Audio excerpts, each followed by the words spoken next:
When a silent majority allows their nation to lose its common sense, that nation is lost, and you are allowing them to take your country away from you. Is it common sense to adore at the altar of multiculturalism? Read your world history. Not one nation has survived as a multiculture. It's the uniculture that is your strength. One country, one culture, one language. Is it common sense that 84% of the people want to make English the official language of America, but your majority political party espouses insanity, ignores the people, and says no? Is it common sense that 53 countries, mostly in Africa, have declared English to be their national language, and the party who declares we will unite you says press 2 for Spanish? Is it common sense to adopt your new national religion of diversity when the very word means disunity? We founded a country on similarities, not diversities.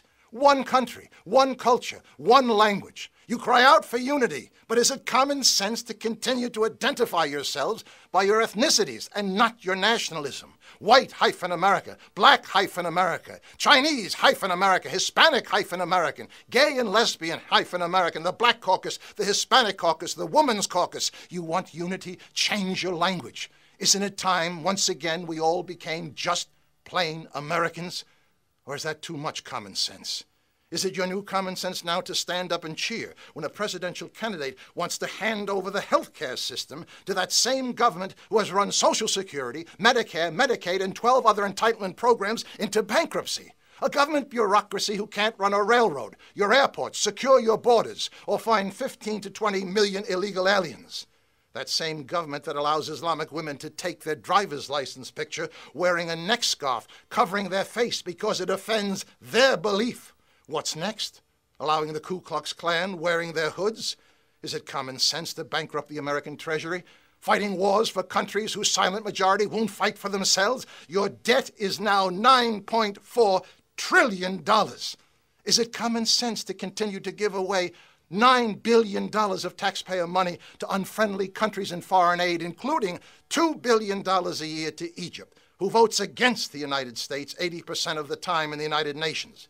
All this while your own inner cities crumble. 40% of your high school graduates can only read or write at a 4th grade level. You have to import people from China and India for your high-tech industry because you haven't got enough smart people in America. And New Orleans and the flood victims of Iowa continue to be forgotten. This is madness. Lay down your misplaced global burden and rebuild America first. You can't support the world while neglecting your own country. Are you unifying the country with common sense when both of your presidential candidates cry out, we must show compassion for the 15 to 20 million invaders from south of your border? But not one word of compassion for the overburdened American taxpayer who is forced to subsidize the invaders by paying over $250 billion of their hard-earned money to establish America as the welfare department of a failed, corrupt foreign country. Are you unifying your country with common sense by sending out your utility bills and your Social Security checks in Spanish? Legal and illegal immigrants have no incentive to learn your unifying language because you make it easy for them not to assimilate. How many of you write in big letters across that bill, English only, please, and send it back? Stop bending over backwards to accommodate every other culture but your own.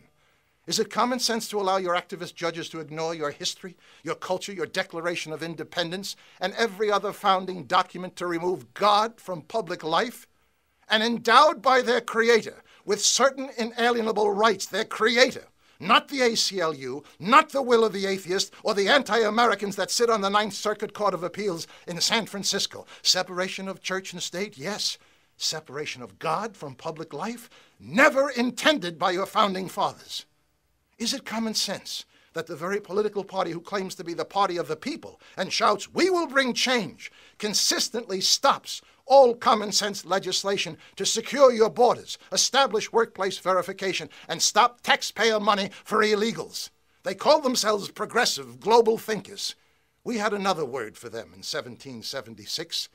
We called them traitors. This happened all once before.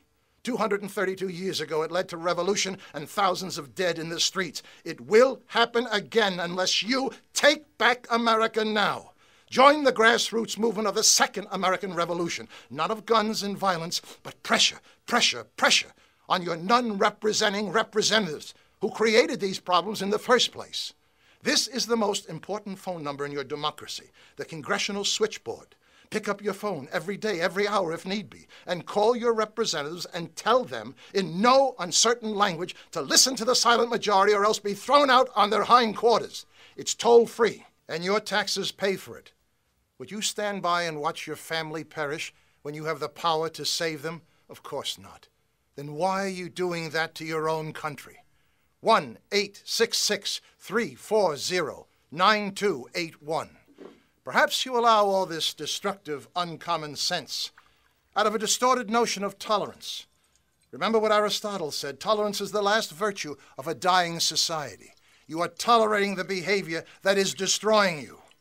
This wine was once rich, highly desired and admired, but when you dilute it with enough water, it stops being anything. Take back America now. Choose to be part of the Second American Revolution.